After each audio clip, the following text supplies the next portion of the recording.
and welcome to our second workshop on Ayurveda, diet, sleep, and creative energy for living 100 years by Mas Vidal Maheshananda.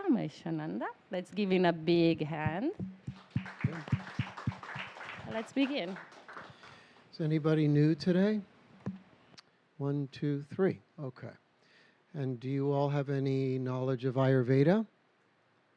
Some. Vata Pitta Kapha? Okay. You're doing the Indian wobble, which means yes, no, and maybe. So, we are going to continue where we left off yesterday. This lecture is focused on the most prominent theme of Ayurveda, which is longevity. And yesterday we discussed a number of points, what the pillars are. The sub-pillars are diet, sleep, and management of the creative force. The pillars are balanced health, balance of the three doshas.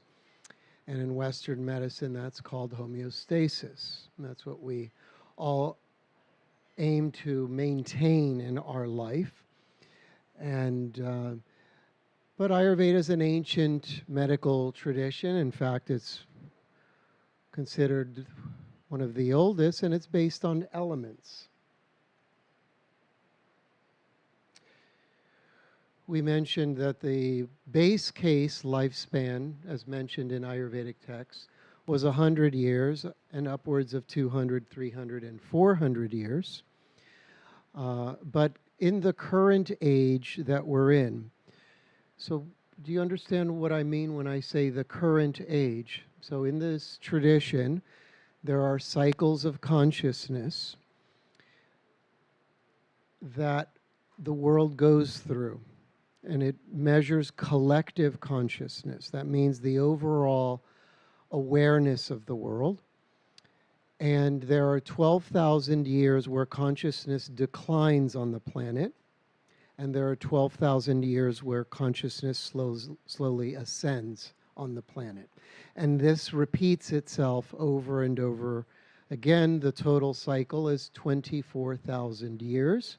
The Greeks knew of this cycle, and the Romans a little less, because they started to lose their awareness of astrology and astronomy. But we're in an ascending age. This is a time to be optimistic. Okay, we're not in the Kali Yuga. We're not in the Dark Age. Things are changing for the better. And us gathering here at wonderful places like this, I mean, is this not a wonderful place? I mean, the more time you spend here, you appreciate places like this. Is there anybody craving to be at the resort next door? Any hands? No?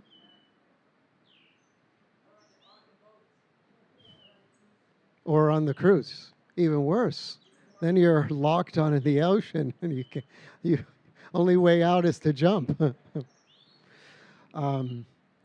So a lot's changed, and I even remember when I first opened my school and my clinic in Los Angeles in 2001, we had a sign, it said Dancing Shiva, Ayurveda and Yoga, and they would say, what is Ayurveda, Ayurveda?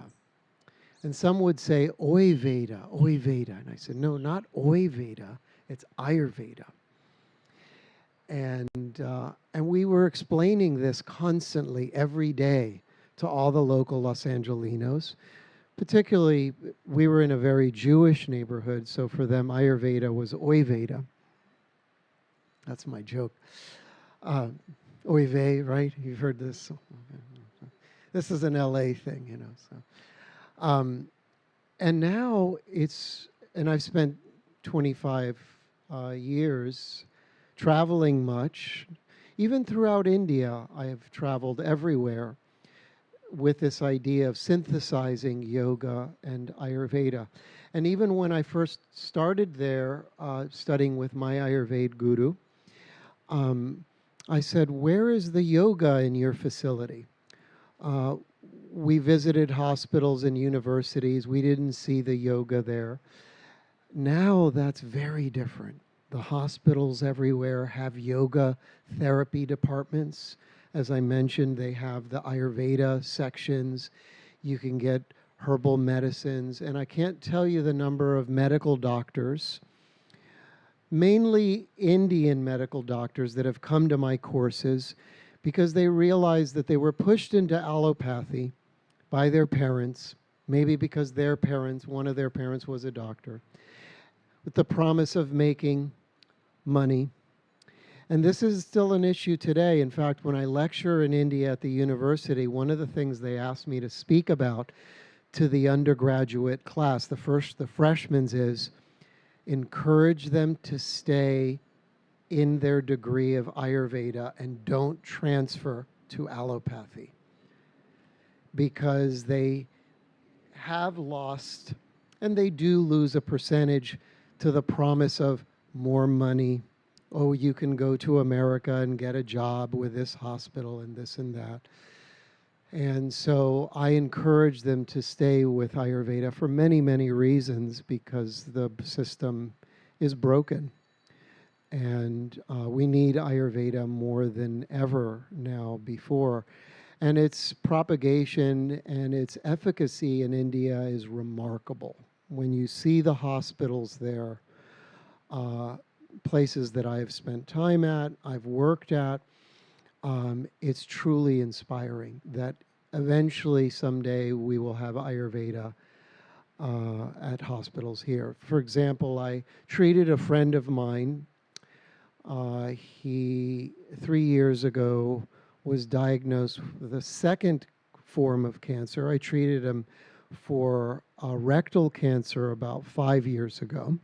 Came to me, I hadn't talked to him in many years, and he said, "I heard about you, and you're a healer of some sort." He didn't really know what I was doing. But I helped him through that, and I said, "Listen, you have to be careful because you're still in a difficult period in your life. And I don't want you to just think that now you're healthy again and you can just go out and do the same things that you were doing." Well, like many, he went back to his old ways, diminished his immune system, and started coming up with symptoms, came up with a form of leukemia, and ended up hospitalized within 10 days and spent a few months in the hospital. Had to drop everything, close his business down. And he was a very wealthy designer in Miami. So he called me again, of course. I said, "Well, here we are. I told you that this cycle would endure, and you're still in a very difficult period. Now you have to be extra careful because it's not just an organ in your body, it's your blood. And this can take your life." And I worked with him, and not only worked with him, but I worked with his oncologist. She was into yoga, but more on the fitness level. She was a young oncologist at Baptist Cancer Hospital in Miami, a very well-known institution there. And over a few lunches, I explained to her what Ayurveda was. She's become a huge now proponent of Ayurveda. She buys boatloads of my Ayurveda products, and she is distributing these products to all of her nurses and colleagues on the floor of her cancer hospital. And the patient is back. His immune system is back. He took the herbs that I asked him to take. He did go through a full protocol of chemotherapy, which really wore him down. But now all of that is complete. He's taking his herbs. He's drinking his golden milk, which is turmeric is one of the strongest anti-carcinogens that we have today. And he's living a much healthier life this time, second time around, thankfully. He's working out, he's doing cardiovascular exercise, he's eating well, and things have changed. So this is good. So I've lost my point. So hopefully he will live a longer life past 60 or 70 because he's still in his 50s. And Ayurveda, in my view, saved him.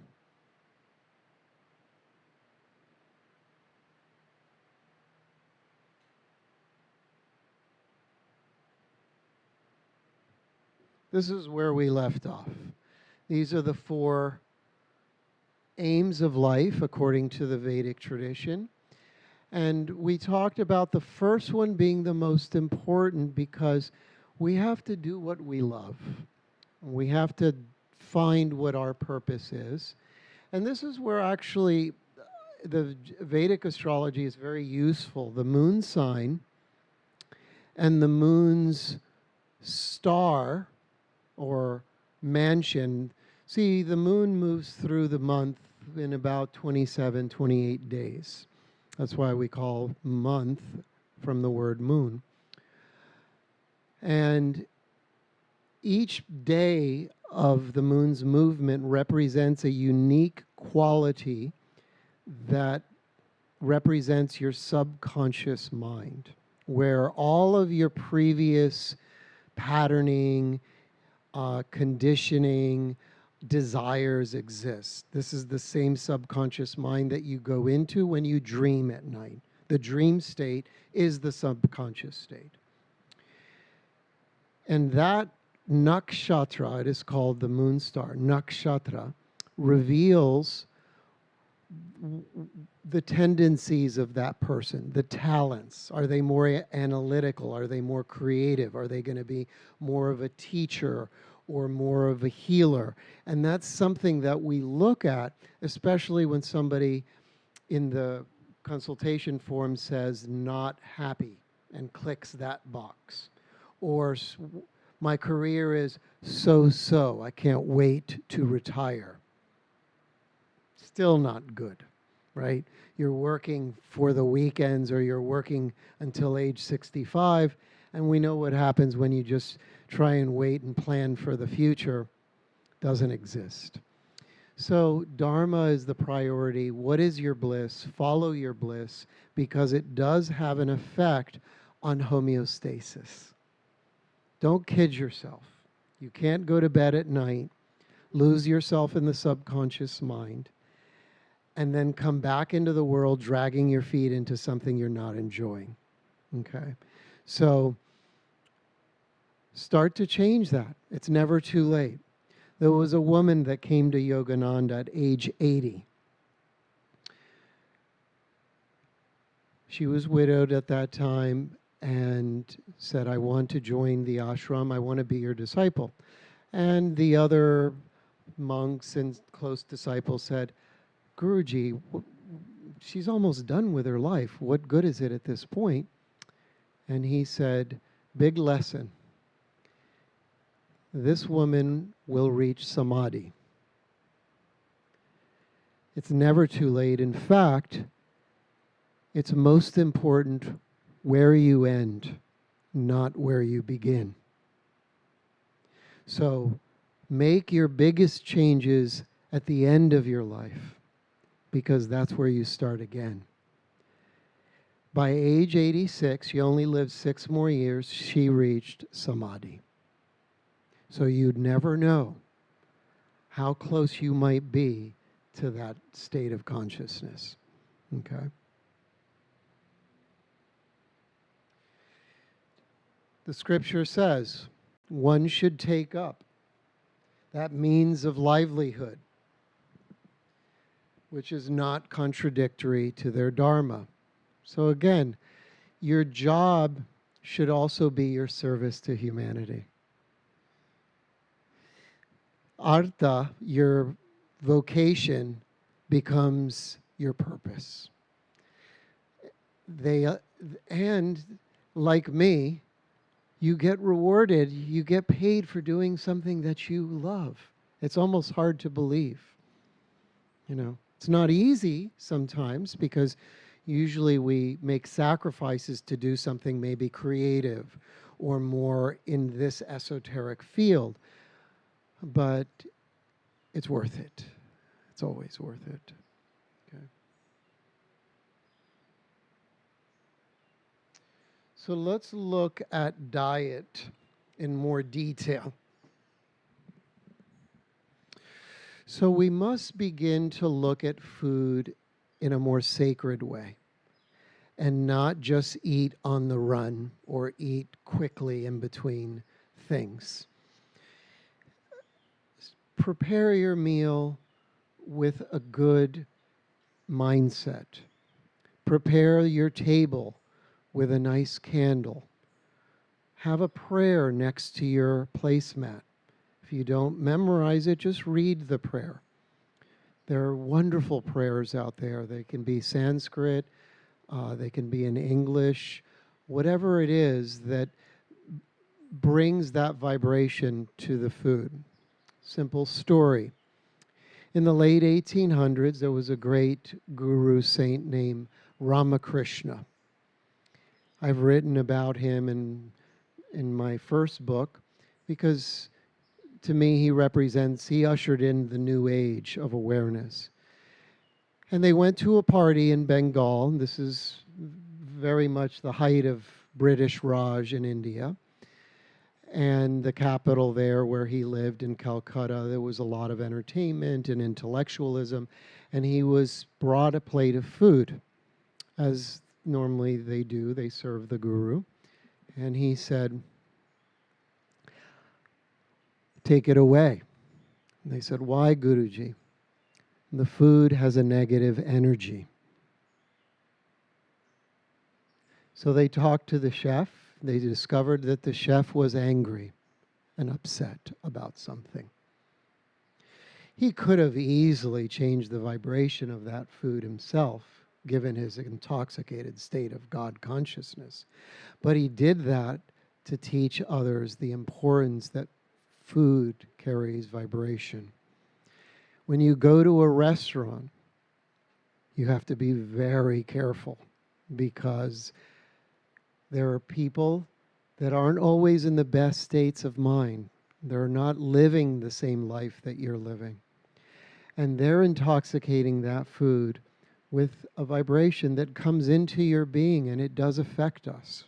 We have to remember that. And not to mention the other factors of the food. That food may have been sitting in a refrigerator for a week, perhaps in a freezer for another week or two, in a warehouse for weeks and months prior to that. And you don't know unless you ask questions. And today, more than ever, we have to ask questions about where our foods are coming from. Do you realize that a large part of the frozen food section at Whole Foods is coming from biogenetically modified organisms from China? Those foods do not see the light of day. And this was uncovered by a journalist, and it spread all around. So you have to really question. Even organic, you have to be very careful. And this is why we say go to the local farmers markets. Talk to the farmer. Talk to the person that's buying that. Because there's pesticides. There's all sorts of factors that come into that soil. And companies like Monsanto, many have heard of this corporation that has destroyed the planet in many ways, has been sued hundreds of times, and they've tried to go to India and bring GMO to India and bring Costco and Walmart to India. And there are people, one individual in particular, she's a well-known author, ecologist, whom I met some years ago, Vandana Shiva, who's doing remarkable work. In fact, one of my neighbors did a documentary on her life, and she's fighting to protect the soil and the sprays that are being used, because if you bring Walmart and Costco to India with 600 million people that live as farmers, what are you going to do to over, 500 million people? You're going to ruin their job. You're going to ruin their livelihood. And she's been fighting that, and it's not, till now it hasn't happened, thankfully, because of Modi, the PM, the Prime Minister, has also been very supportive, and she's very much of the yoga tradition and doing wonderful work. If you ever want to read her books, Vandana Shiva, excellent stuff on this topic, on why protecting the soil is important, and shopping organic, and even maybe growing some of your own stuff. I discovered last night, I mentioned the importance of curry leaves. Well, there are curry leaves here. They showed me the tree. I'm going to give it a little trimming because it needs a trimming, and make a kitchery here for them. It's behind the Vishnu house.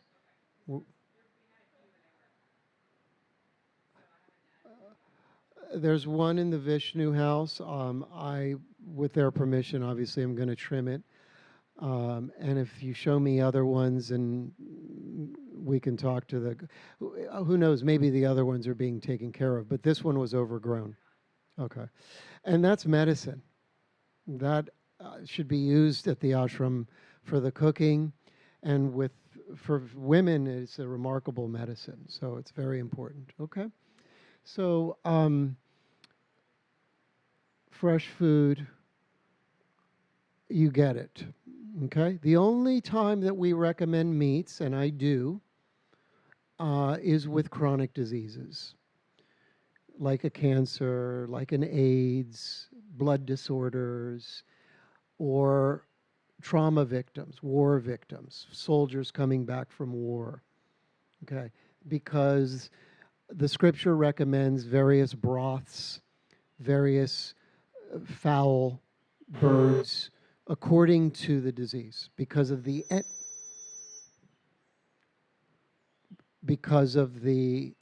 energy of that animal will help balance the disease. Okay, but I try to keep that at a minimal, and I do get cases and patients that say, well, I really want to stay vegetarian, or I'm vegan, and I can work with that. We have medicines to help support that if you want to stay away. Unless it's really chronic, then I say, please just do this for 3 months. Okay. So let's talk about sleep now. So first factor is consistent sleep timings. Okay. This is just the same as sadhana. You don't do sadhana one day at 6 a.m., the next day at 8 a.m., another day at 10 a.m. It's not whenever you want. If you're going to call on the divine, you set an appointment. And he awaits you for that appointment. Don't think that he'll just there at your beck and call anytime you need him. He is, she is, for the most part, but you can't take for granted that relationship that you have, like the old story of the boy crying for wolf, crying wolf. So we have to be careful. Don't wait until the storm hits to call on the divine. And set the appointment for your sleep. Realistically, here in the Western world, 9 p.m. is an ideal time for sleep. Preparation begins around 8. That means bathing, freshening your face, cleaning the face, maybe putting on your essential oils. What essential oil would one use for pre-sleep? Lavender works. Rose, very, very high. Another one called spikenard. It's called in Sanskrit Jatamansi. Excellent. It's the best of the best. In fact, one of my friends did his dissertation on how that essential oil impacts the brain and calms the nervous system. You can find it. It's great. It's not like wearing Chanel, but it has an earthy quality and it really works. And you just add it to this area here where your glands are. You can put a little bit on your heart because when you're breathing, this is going to move up. And typically, you want a carrier oil. You never apply an essential oil directly to the skin because it can burn the skin. The only one that can be applied directly is sandalwood. It's a very auspicious essential oil because that wood is used as the 3 stripes on Shiva's forehead. But be careful because it's endangered. And if you're finding sandalwood now, I would probably surmise that you're getting it in the black market. And so you have to be careful. There may be people importing it, or it may not be pure sandalwood. Okay. But Jatamansi is excellent. You can find it. There are very good platforms out there. Do your research. Huh? Jatamasi.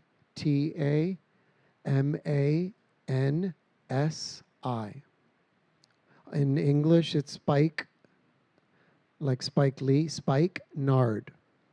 All one word. Nothing is better. What's that? So you can use coconut oil. Jojoba oil is a very common carrier. And Ayurveda also recommends sesame. Sesame. Organic, fresh pressed, not toasted. When you toast it, you kill it. Toasting is more on the Thai side or Malaysian side, not in the Indian side. So timings, so set your timings. And that includes rising as well. You should arise around the same time. Sometimes you do need more sleep to recover your ojas, your immunity. Take it, but then return after 1 or 2 or 3 nights back to your regular schedule. Okay? Second point. Preparation we talked about, I would just say airplane mode by 7:30, 8 o'clock. Okay? Reduction of caffeinated drinks. That means for kapha, very moderate for pitta, and if you have vata in the constitution, it's very, very rarely. Because what a cup of coffee does to vata is like putting a kid in a Ferrari. Your adrenal glands are so taxed and so stimulated that vata will stay up. I know, it happens to me. I'm not completely vata, but I can feel that sense. However, pittas, if they do drink coffee, can do it in the form of mocha with pure bitter chocolate, because the bitter reduces the acidity of the coffee bean, and that's the main issue with pitta and coffee. It's very acidic. It's an acid bomb in the gut, basically. Okay. So then I get the question, what about green tea? Well, it has less caffeine. It is still stimulating. We prefer 2 tonics. This is why I created actually a protein powder.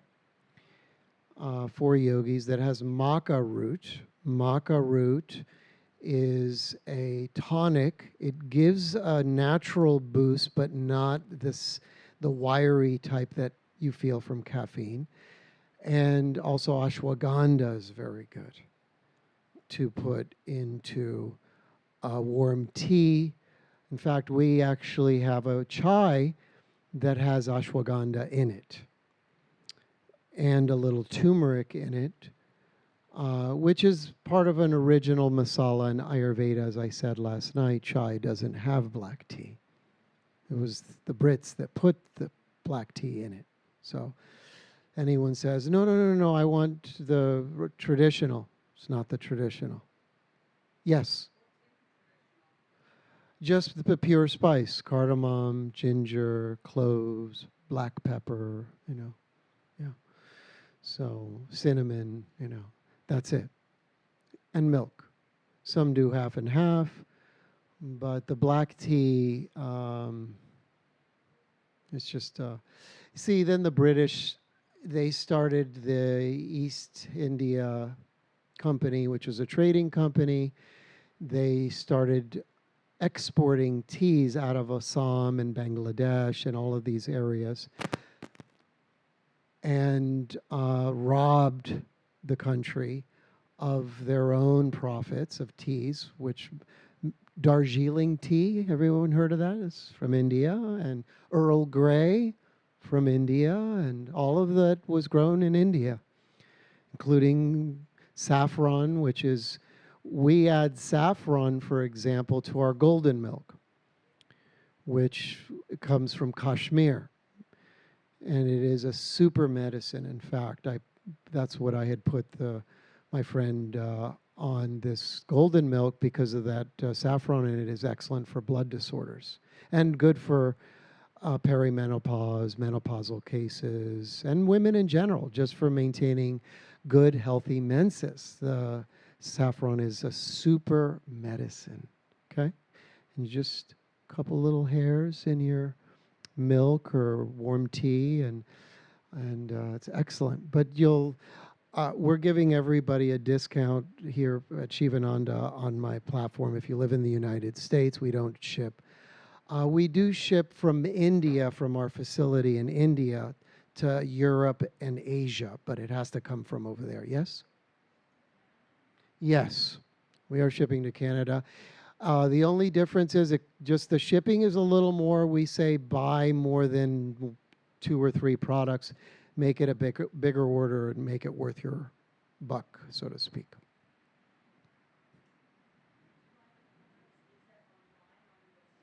Yeah. Yes, that's.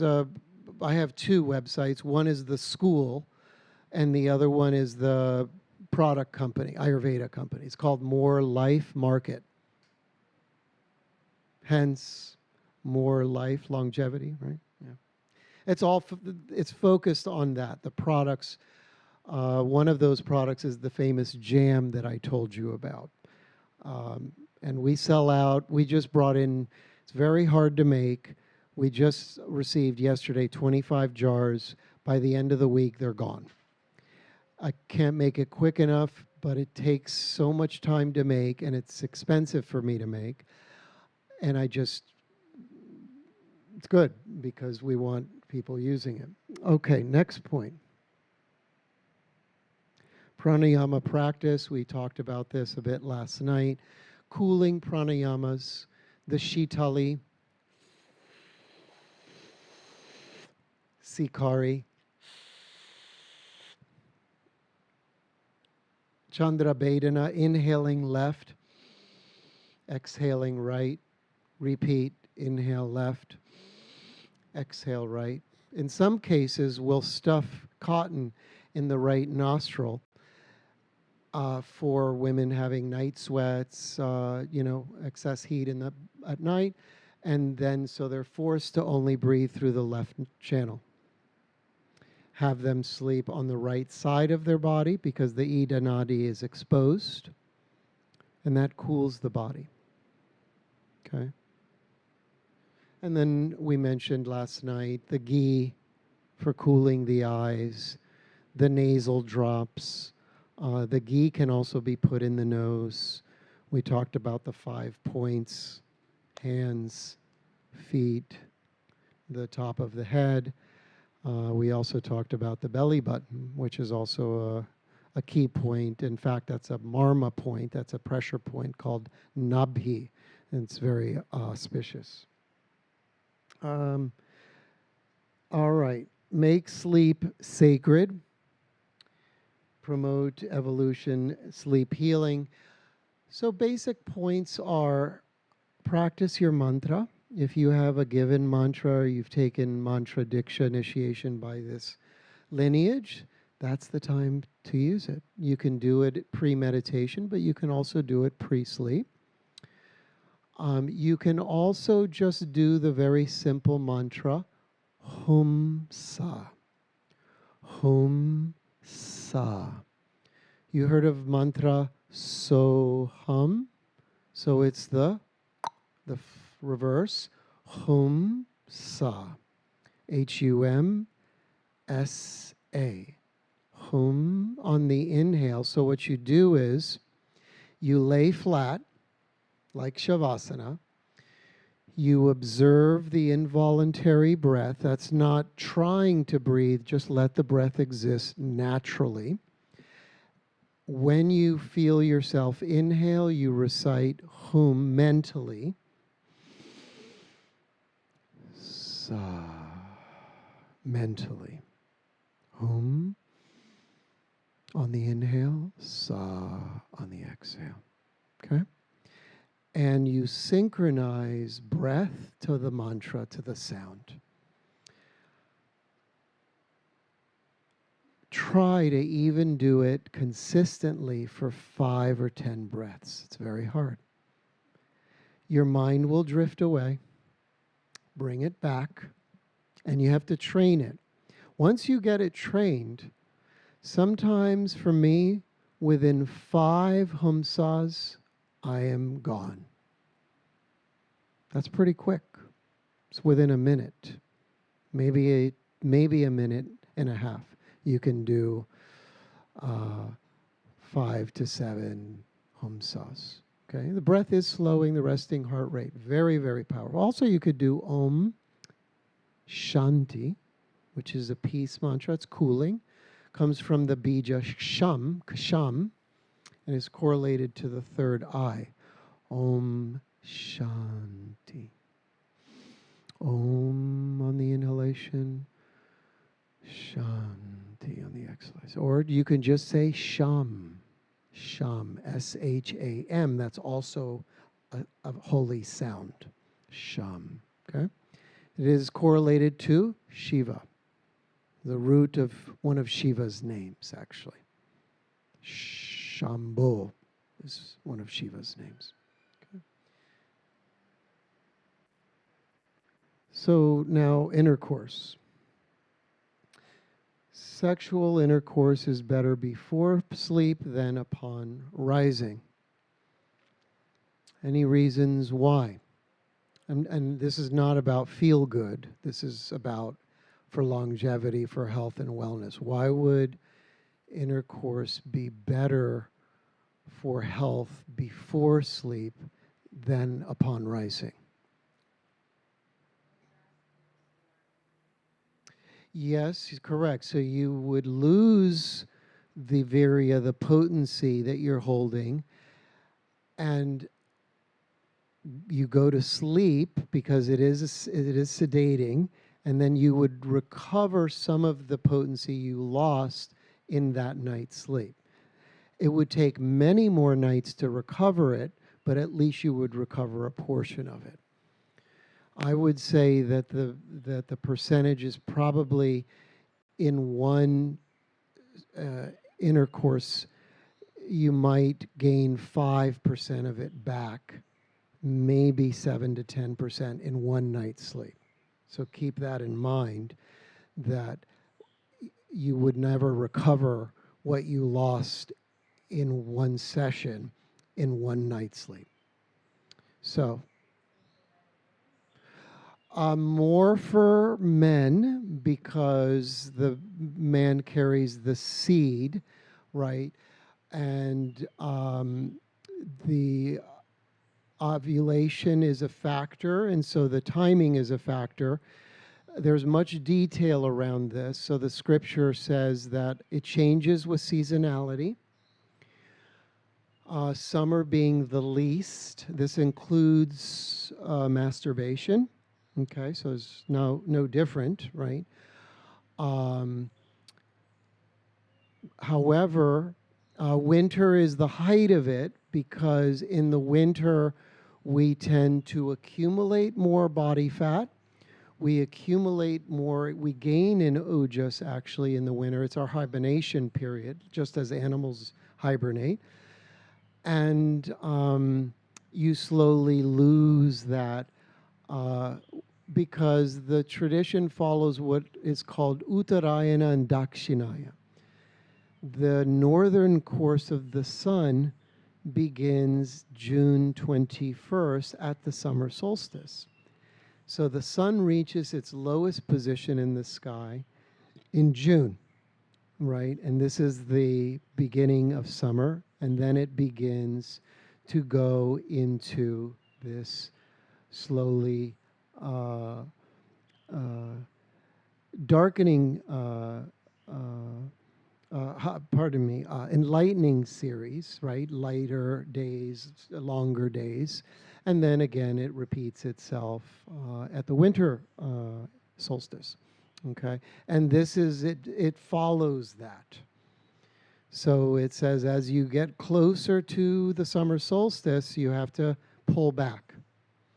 And then as you move, as it starts to grow again from basically that period back up to December, then you start to gain in your awareness, you gain in your Shiva power. And we can see that for fertility and the women's cycle of fertility as well. So this affects that. So keep in mind, the sun, you only see the moon because of the sun. Right? When the moon is full, it's because it's full of sunlight. And as the sun diminishes and the moon goes into a waning phase, your menstrual function, your hormonal function starts to dissipate. And so ideally, that's when the intercourse is practiced, and you feel it. You all know men feel it little less, but women feel it more as per the moon's cycles. It's the moon's energy moving inside of you. It's normal. Okay. Now, what does that do to sleep? So when the moon grows in fullness, that activates the sensory mind. That means that the senses will become more restless as we go towards a waxing moon and the moon reaches its fullness. In fact, we may feel like a lunatic around the full moon time. And this is an important time to do your rituals, increase your grounding practices, because it's heightened in the female body because of ovulation, and the eggs are contracting and expanding within your body. The breasts are doing that. And Ayurveda recognizes that the female body has 16 tissues while the male body has 14 tissues. And the two extra tissues are correlated to the breast and menses. So now let's get to brahmacharya. So in married life, according to the yoga tradition, brahmacharya represents two things. One is transmutation of the energy. What does that mean? One is that we all have an energy to connect. And I'm using that term broadly. It means that we crave and we're born seeking the one. Okay? In human life, male seeks the female, female seeks the male. Okay? That represents a higher principle in the yoga concept, that what you're seeking is not in the form, it's in the formless, but the form is a way to go to the formless and reach the divine. Okay? And that craving that we all have, okay, should be understood in that way, that the one is not just that person. They're a symbol of pure consciousness. And for the man, this craving for the Devi, or the what we call Shakti, is the energy to exist, to procreate, to live and fulfill their purpose. This is why, in many ways, an unmarried man is a lost man. Because without the Shakti principle, or the energy of the woman, they don't have a sense of direction in their life. And this is also problematic with why men find multiple women, because the ego becomes so conditioned and they feel so empowered by one. They think, well, maybe I get one more or two more, I get more power. That's the illusion. That's when the mind becomes illusional and delusional. And this creates chaos and havoc in the world, because you're now being disloyal, and the ego has fooled you to think it's trickery. And so it's all about, there is no one perfect relationship. There is no one perfect husband or wife. There's always something that you're going to see that you would prefer that they change. And this is the importance of this tradition. This is why in India, divorce is the lowest rate in the world. The majority of marriages are arranged. You don't choose. The pujari here, the priest, his father, all those, no, she was chosen for me. It's normal. They accept. They become best of friends and they live their life. It's hard for us to conceive that idea. It's very hard. But they look at the astrology. They look at the moon signs to see if there's friendship there. If friendship is there, it will work. If lust is there, it will turn and burn. And this is the problem with an external based relationship, which our world has taught us. Hollywood has become such an influential aspect of life, yes? It's the same. The soul is not limited to gender, right? So the gender is just a facade. So if two women or two men, or even transgender, one is seeking to change their gender, it is just that they associate with that as a vehicle for their own evolution and transformation. The soul is the soul. The soul is not limited to gender. I said this in the first day.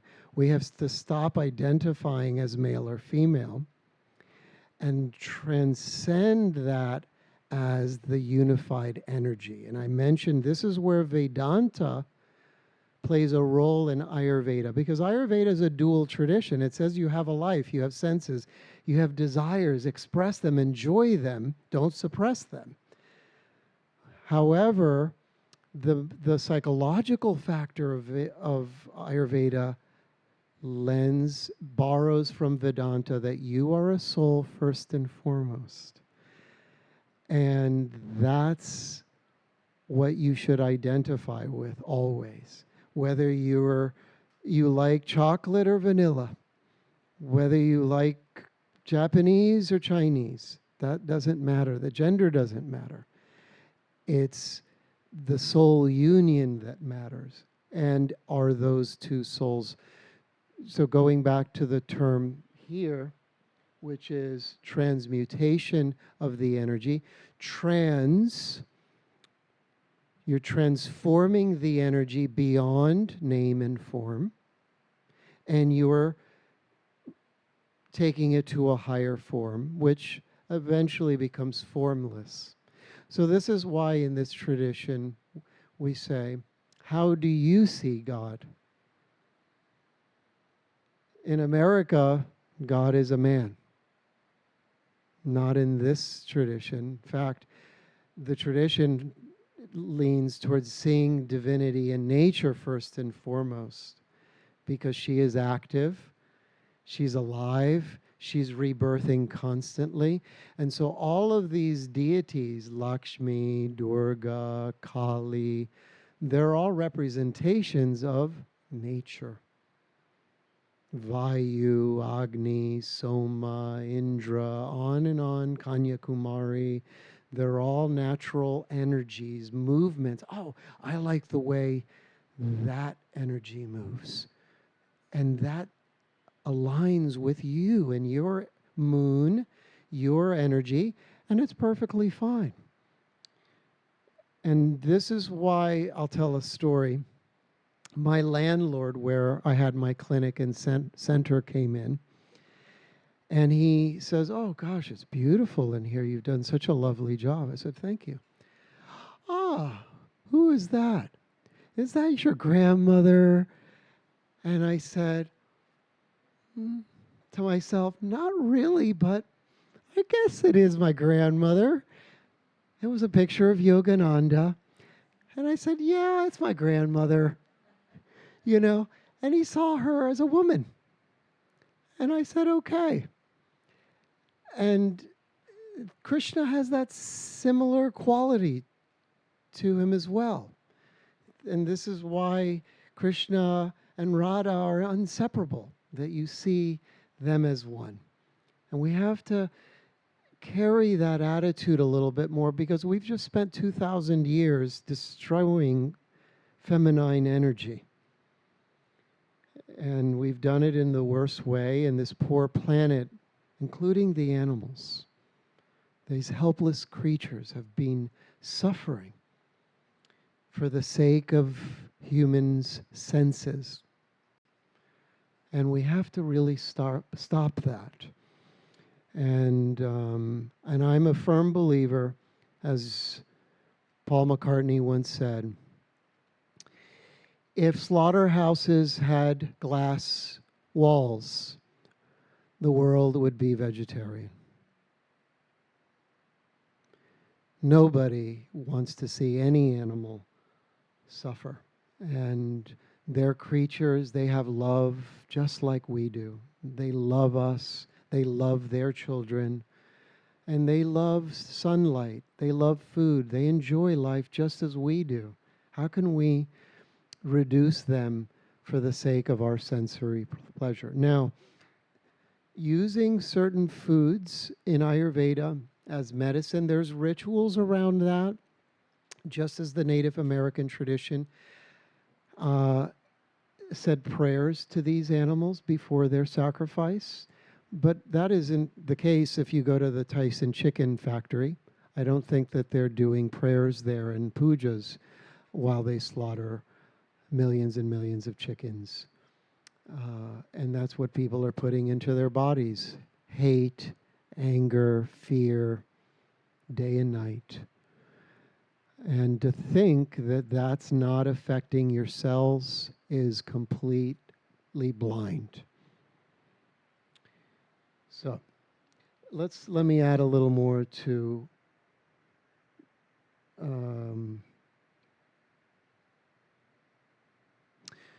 so then let's talk a little bit. This is the most complex subject, I will tell you. And because it's misunderstood and misconstrued, there's an aspect of yoga, the youngest branch of yoga, called Tantra. It means a book, a teaching. And it is an expression of Shaivism. And it is related to the Nath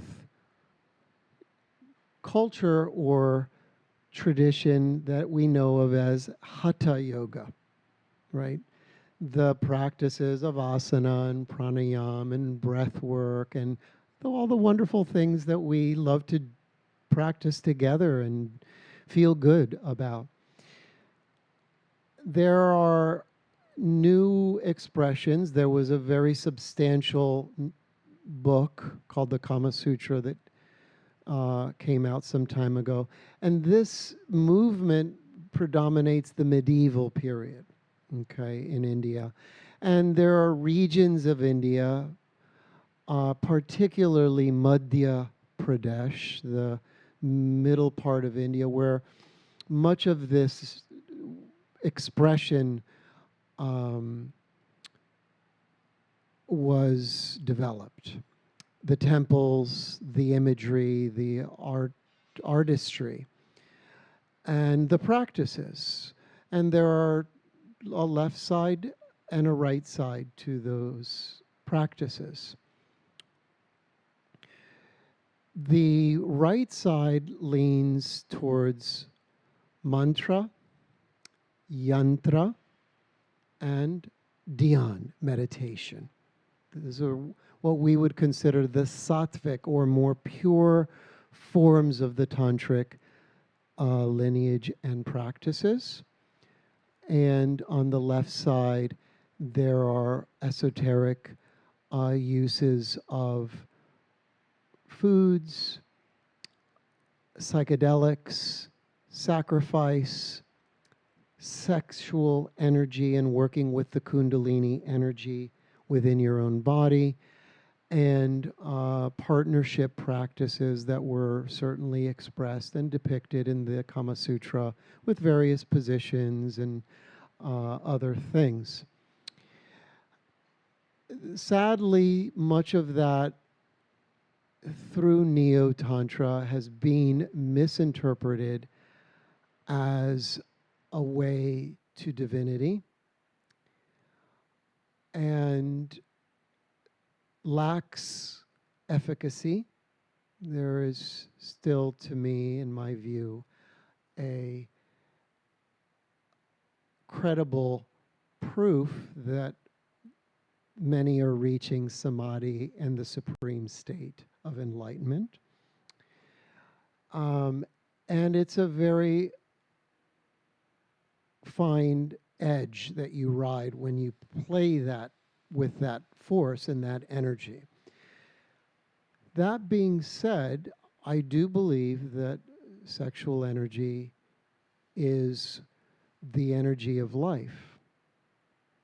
And I don't mean it in the sense of intercourse or even in bisexual or homosexual relationships. I'm not talking about that. I'm talking about that energy, when you're able to transmute it and move it beyond the second center, which is where we release Venus, Shukra fluid, you're able to preserve that fluid, which this tradition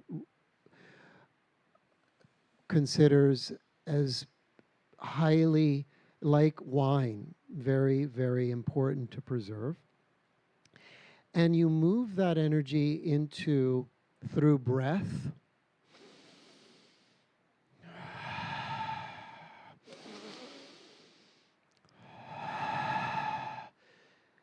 suddenly the energy is not rajas, external, come here, come to me. It becomes expanded, and the feeling shifts from passion to compassion. From you are the one to all are the one. What I feel for you, I am now feeling for all living things.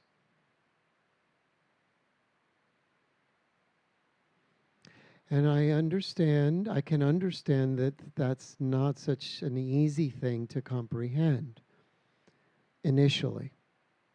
With time, with practice, it starts to happen slowly, and you start to see your views and your relationship to the living world starts to change. And you start falling in love and changing the word falling to feeling in love all the time. And feeling in love with everyone and everything. And so now your love is not conditioned or limited to one. It is now transmuted into, instead of alone, people say, well, I don't want to be alone. I say, you're not. You're all one. All alone, A-L-O-N-E, you're actually all one. You begin to realize that what you're feeling is love for all. And it's in you. You are love. How can you find love? You are love. It's in you. It's the essence of your existence. No one can give you the love that you're seeking. It's what you are. Can someone share their love? Yes, that's a different thing. Can you express your love? Yes, that you can do too. But can someone give you the love that you need? No, it's not possible, because you are love in its entirety.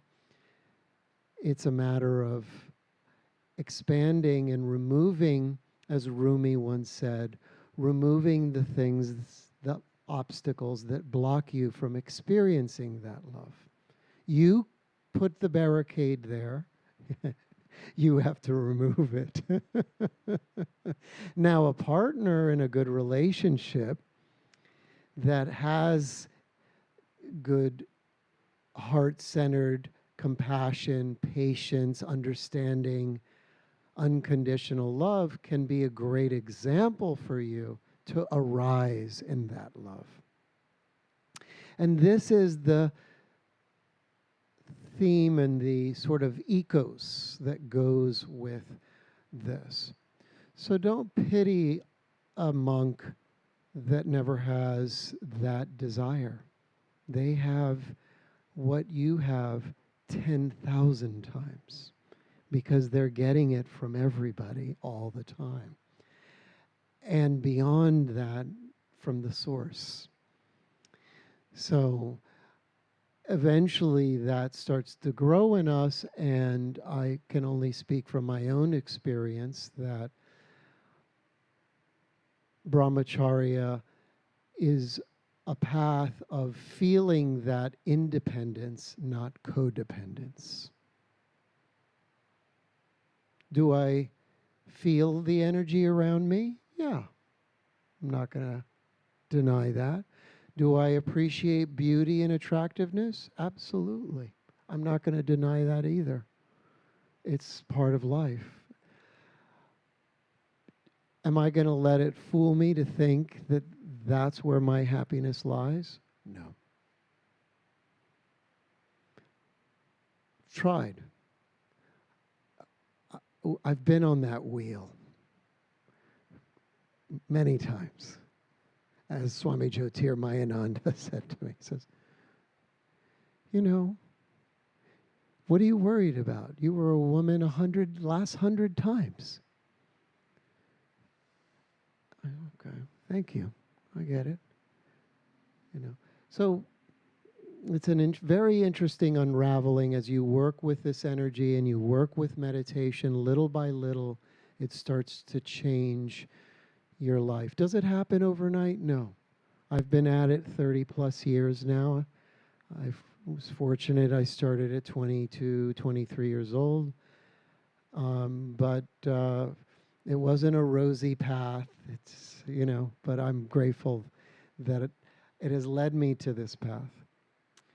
And writing the first modern book on this topic, which many have stayed away from. But I'm a traditionalist that embraces all the open aspects, the other aspects. I've studied the Tantra, and I do think it is a very powerful path, but it must have proper channeling and proper teaching and training to fully embrace it.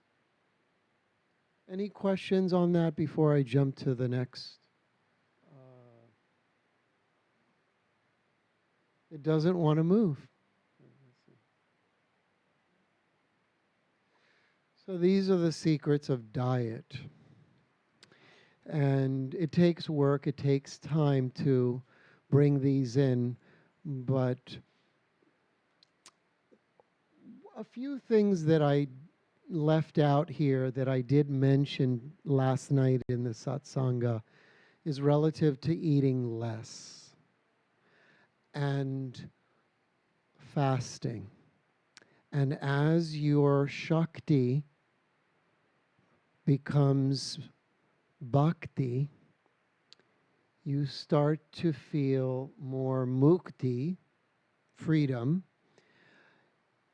Your dependency on food lessens, and you don't require as much food as your sadhana continues. Now, early on, in my early years, I was doing a lot of sadhana. As I mentioned, I busted up my body and did some tapas and things that yogis like to do. Now I feel I've found the moderate path of balance thanks to Ayurveda. And I notice that even as your Agni changes, your metabolism changes in your 40s, especially post 50, the metabolic fire is reduced, and your requirement for the quantity of food changes. Don't try to eat the way you were eating at 40, at 50. Okay? That took this pitta a few years to figure out. It's like, gosh, I used to knock that whole pizza down. I can't knock the whole pizza down now. It's a little personal pizza instead of the full one. You know, so anyways, you'll go through and you'll see that your cycles change. Your cravings for food will change as the Shakti and the prana starts to expand within you. That's normal and that's healthy and that's good. Especially as you eat more organic and you begin to eat food that has more prana in it, you're fuller faster. That's the wonderful thing with healthy pranic-filled food. It's like, wow, I'm full. I feel energized. When food is not fresh, frozen, or overcooked, you feel heavy. You feel dull, sleepy. It's not good food. Food should give you Shakti and energy. Okay? So the list is there. I'm not going to read off every one, but you can read that. Why eat something sweet before meals? Does anyone know? Well, Ayurveda recognizes that the digestive system has 6 steps. Ayurveda also recognizes there are 6 tastes: sweet, salty, sour, bitter, pungent, and astringent. The first taste, sweet, represents the first step of the digestive process. So when you have a little piece of chocolate, this will satisfy and balance your urge to overeat. I'm not saying order a hot fudge sundae or a big ice cream cone or something. We're just saying have something sweet tasting, and there are many sweet tasting things. In fact, rice is sweet. Wheat is sweet. Okay? Fruits are sweet, however, fruits should never be eaten with food. They're eaten as separate of a meal. Okay? Now, if your metabolism is strong and healthy and you have no doshas out of balance and you're young, fine. Enjoy it occasionally, but don't do it all the time because it'll get you eventually. Also, yogurt, dairy is never mixed with fruit.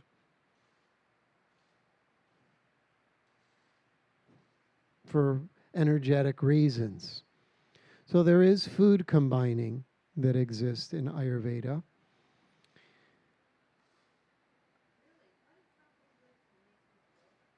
What is something good to what?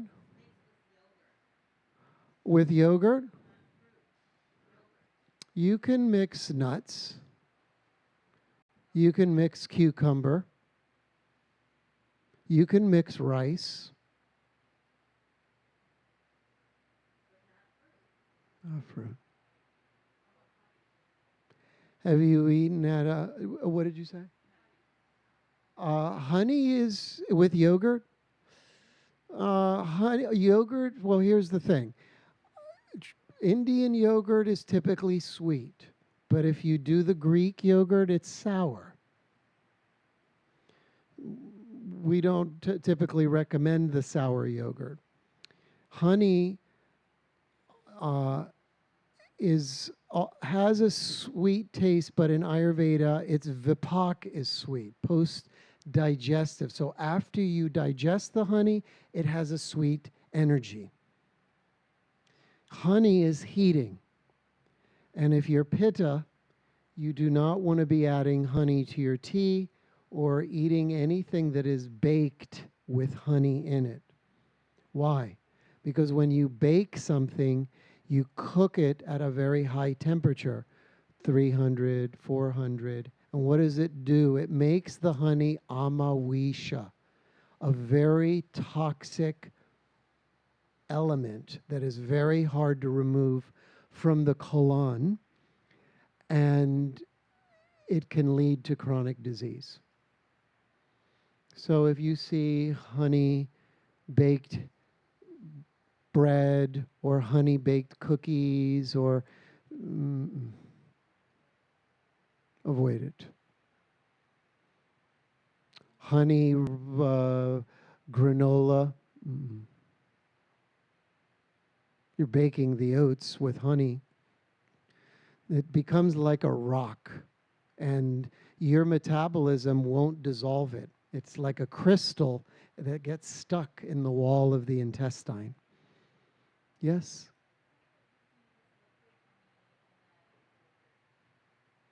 Liquid honey?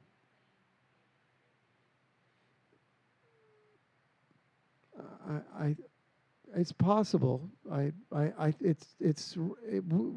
don't do that in India. No, it's redundant because they're both sweet tasting. And too much sweet may not be very good. It depends on how balanced your meal. If you look at a classic Indian meal, what does the plate look like? Has 6 pockets: sweet, salty, bitter, pungent, sour, astringent. So you get all the 6 tastes. Such a clever tradition. I mean, they don't miss a beat. It's incredible. Rice. There's a form of milk here. There are what are called ladus. Sugar is used. Cane sugar is in the scripture. Not the white sugar, but now modern India throws in white sugar into every chai, and it's like a sugar bomb. Not so good. Cane and coconut sugar is also very, very auspicious, very high on the chain. So you can find coconut sugar. We like it. We like the cane sugar. It's also very good. Low glycemic index, very good. And we have a society that's dying from diabetes. It's one of the top 5 chronic diseases in this country. And I'm not talking about type 1, type 2 diabetes. It's a lifestyle disease. People are carrying more weight than they should be. Now, I'm not saying that everyone should be skinny and that skinny is healthy. Not correct. I know many very healthy, large bodies, people, individuals, and they're perfect balance. But they've been reading Cosmo and watching too many movies, and they think that they should be 50 pounds lighter. And I say, honey, you're a path to disorder. Don't think that way. You look good. You are beautiful. You're healthy. You're metabolizing. You're sleeping well. Your skin looks good. Don't create a problem. But, I ran a clinic in Hollywood for 12 years, so I saw it all. I had models that were vomiting day and night, taking drugs, and eating from a little bowl this big they traveled with just because they wanted to book the next job. It's crazy.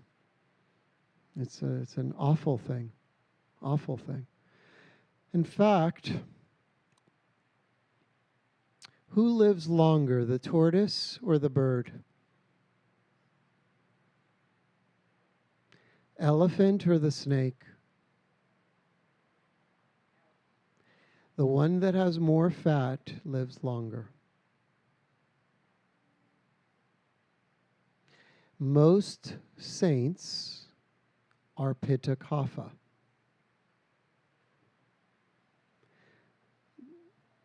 They have this enduring quality. If you look at nature, most of the smaller reptiles, the critters, the birds, they live very short lives, months, maybe a year or two. While you take an elephant, a tortoise, they live hundreds and hundreds of years. They hold a lot of fat. They can go without eating for months and years. So it's good to have fat on the body. And this is why we're very big on ghee. As long as it's coming from a happy cow, it's a superfood. Okay. Can I go to the next slide? Yep.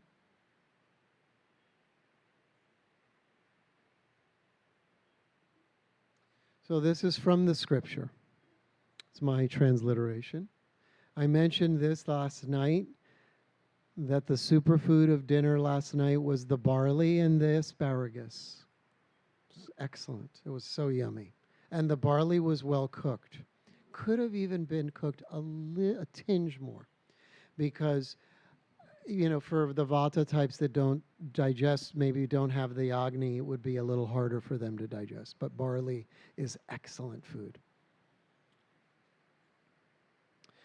Mung beans, they're green.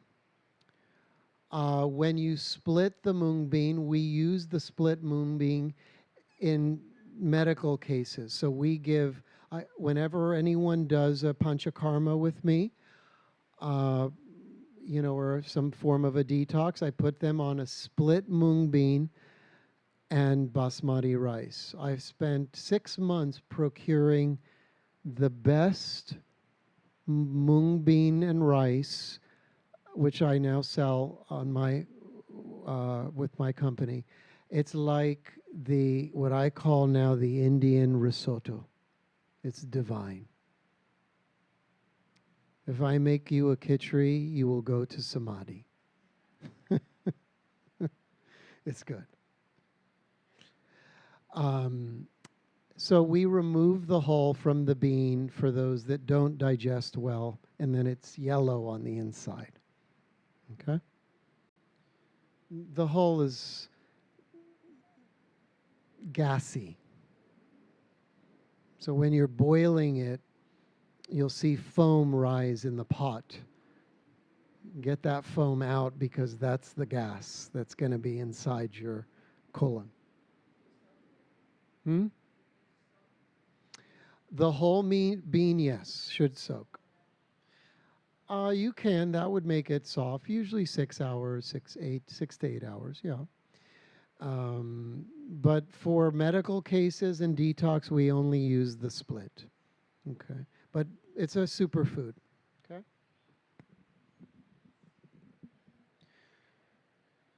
Black salt. I mentioned to the monks this morning that they should have the black salt. It's there? Okay, because it wasn't out. It wasn't in the monks' quarter. So it's a superfood. There is no salt that contains all the vital essential minerals on the planet. Comes from Himalaya. It is pinky in color. It's called also rock salt. But when you scrape it, it's black in the condensed form. When you scrape it, it becomes pinkish, purplish. It's unbelievable. We even add it to enemas because it helps with the rectal flora and the anus, so that the anus releases the stool more smoothly. That's the way it should be. You should sit like a fish jumping into the sea. In case you needed the visual. Okay. You can visualize the dolphin or the whale, whatever you want. But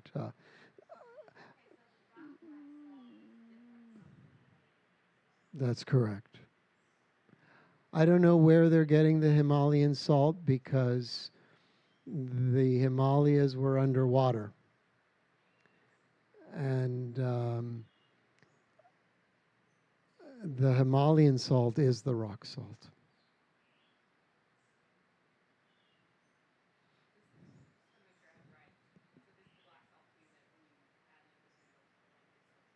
Correct. It smells like eggs. It smells like your omelet if you're eating eggs. Rainwater, isn't that interesting? Just make sure it's not in New York City. We're doing in the old town that I used to live in near Santa Barbara. It's called Ojai. It's actually where Krishnamurti lived most of his life. And other saints have been there. Yogananda visited there in the 40s. Meher Baba visited there. I lived there for about 8 to 10 years. And we collect rainwater there because they've got a pure sky and special water. Ghee, you've heard of the ghee. You have to be careful. My company makes 6 ghees all by hand. Everything we make is by hand. Every capsule we fill is by hand. No machine. Honey is a superfood. It should not be burned. It can be put in the eyes too. It cleans the eye. removes dust and debris from the eye. Oh, just to get your little bear and squeeze them. Yeah. But the honey should be raw and not with the comb in it. So it has to be properly strained, otherwise you're going to throw particle into the eye. But we do treatments in the clinic with honey, castor, ghee. Every year I bathe my eyes in ghee, just big puddles of ghee. Then I do exercises.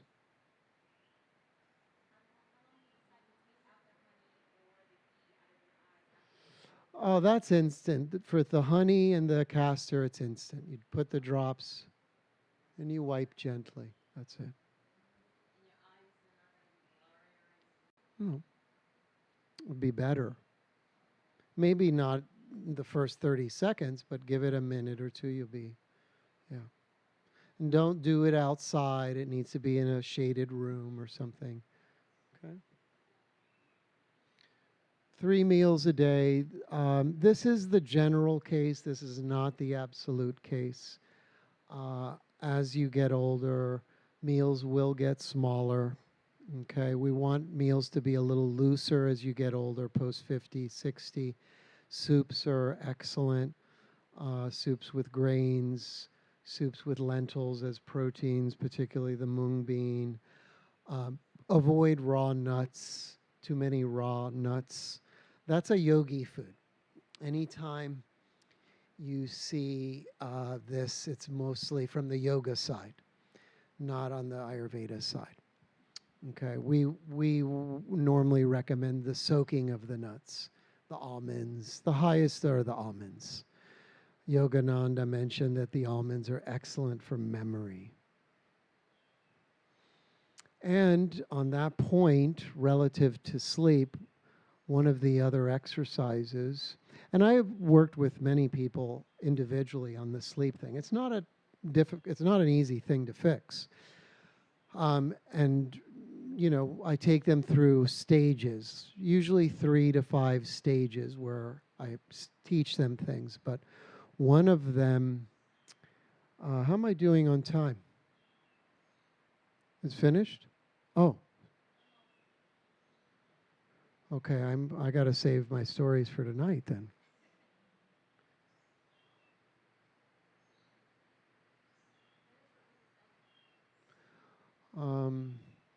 Well, there's an exercise to do of memorization at pre-sleep of your memory as you recall your entire day in the moments before your sleep. Minute by minute, if possible. You'll get better at it over the years.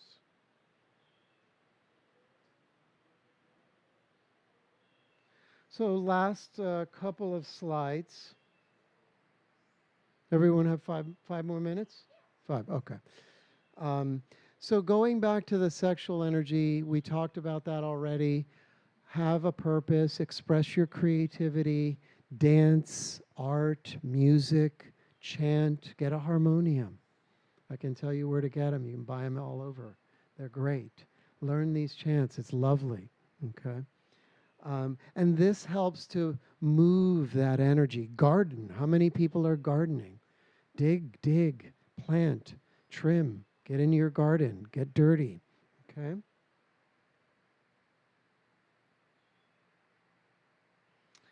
Consciousness influences longevity. Keep that in mind. The more aware you become, the more in tune you become with the elements of your body, the earth and the water and the fire and the air.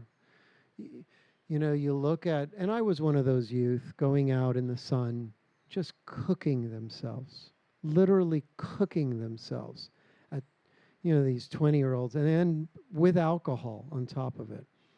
I mean, you're just burning the ojas, the immunity. It's like pouring it in and pouring it out. So be careful. Be more aware of those choices. This is the cycle, the Yuga cycle I was talking to you about.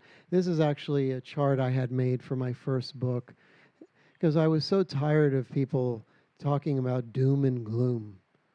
What world are you looking at? There's a lot of people struggling, I know, but there's yogas everywhere. I've traveled the world doing this. It's just a blessing to see. Ayurveda is just growing more and more. And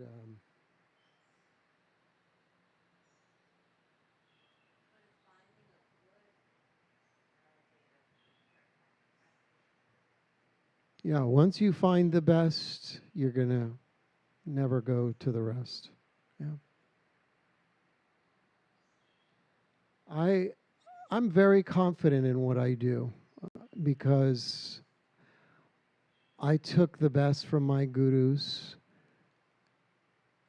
and I use my own creativity and the blessings of my gurus and practice it. And as Yogananda said, a person who reforms themselves will reform thousands. I've lived that. I reformed my life, you know, and thanks to these traditions and these teachings. They're not mine. I'm just an instrument of it. This is my view.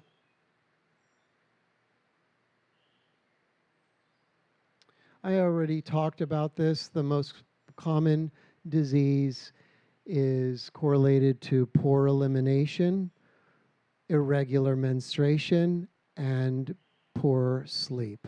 The energy that creates that is the same. It's called apana vayu.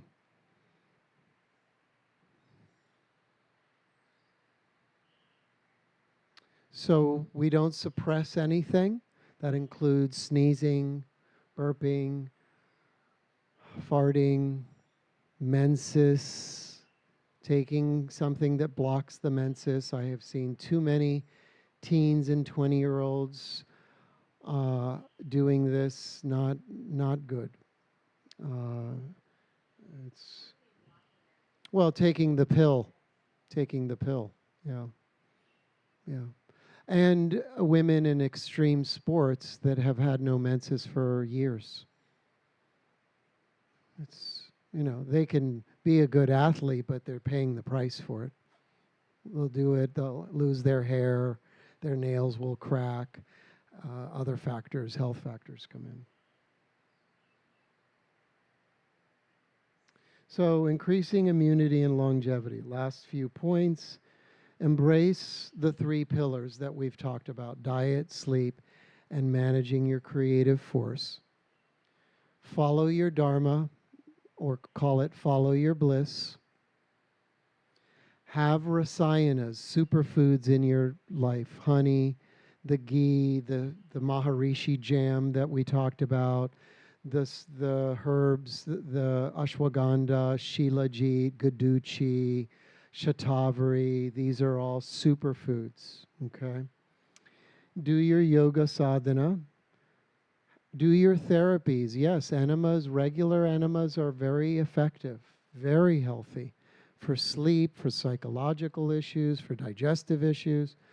And I show people how to do these in a practical, in a more modern way, not the traditional bag that's the size of a purse, but something that's reasonable for the rectal area. And even one of my Ayurveda gurus also follows that view. It's a renegade view.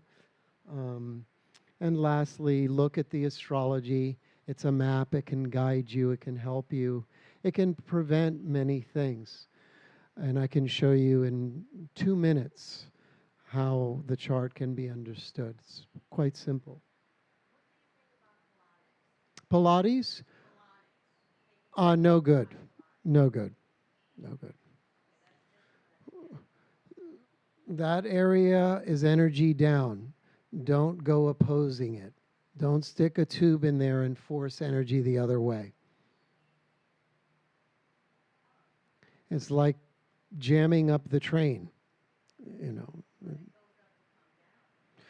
Right, but you're forcing it, and what happens is that you're eroding the bacterial, the flora, the healthy flora along the intestinal wall.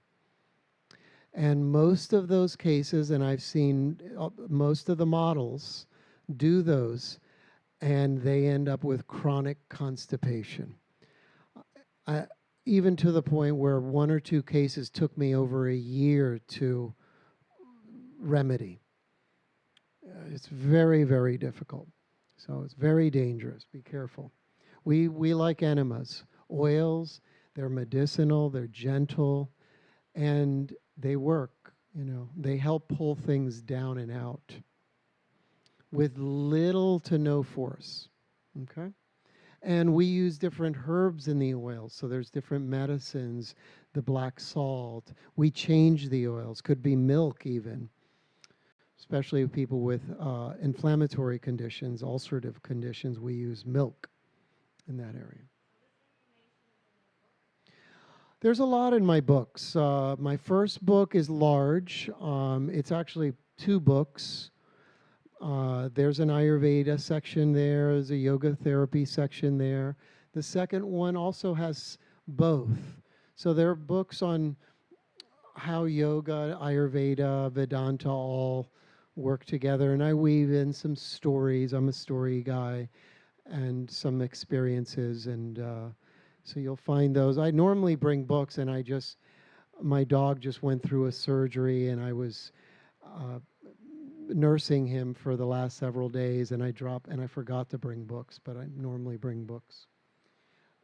And this theme of this workshop is a new book coming out next year on titled Food, Sleep, and Sex, How to Live to Over 100 Years.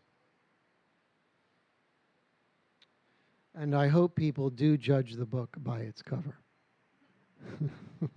Because that's what I'm going to talk about.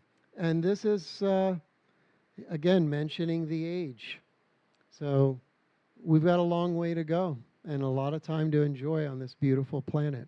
So, but we want to do it healthy and happy. So Go Veda. Ayurveda is in Renaissance. Restore the balance of soft power as you are. You're here at a soft power retreat center. Strengthen the 3 pillars in your life. You've just learned a lot about that. Follow your goal, follow your BIS, fourfold, not just one aspect, but fourfold. Avoid immune deficiency. Remember I said this. The moment you start to see something go out of balance, attack it. Don't wait more than a few weeks, because that few weeks becomes a month becomes many months, and then that disease becomes harder to reverse. Okay? Promote sattva, positive thinking in everything you do. Be positive, think positive, speak positive. Even if the person doesn't represent positive, you have to find something positive in them. This is my astrology guru taught me that you can always find something negative in somebody's chart, but we don't do that. We focus on what's good in the chart, and we remind them of that goodness, and that goodness overcomes the negativity. Isn't it true?